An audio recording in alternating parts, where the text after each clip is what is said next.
మనం వచ్చేసి ఏ కంపెనీకైనా అండి ఒకే లెవెల్ ఆఫ్ స్టాండర్డ్ ట్రైనింగ్ ఇస్తాం. ప్రతి స్టూడెంట్‌కి లాజికల్ థింకింగ్ ఇంపార్టెంట్. ఓకే. ఆ లాజికల్ థింకింగ్‌తో పాటు అప్లికేషన్ ఎంటైర్ బిల్డింగ్ అన్నది చాలా ఇంపార్టెంట్. ఫ్రెషర్‌కి ఆ నాలెడ్జ్ చాలా అవసరం.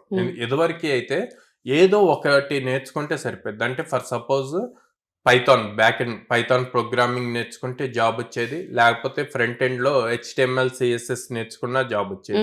ఇప్పుడు బట్ అలా ట్రెండ్ లేదు మారింది, అవును. టెక్నాలజీ మారిపోయింది. ఇప్పుడేం చూస్తున్నారు, మల్టీ స్కిల్ సెట్ ఎవరికుంది అన్నది చూస్తున్నారనమాట. So okay. Full stack programs నేర్చుకోవాలి.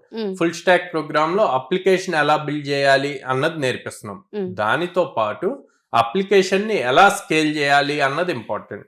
ఆ స్కేలింగ్ ప్రొసీజర్ రావాలి అంటే DSA important. Data structures and algorithms అన్నవి చాలా ఇంపార్టెంట్.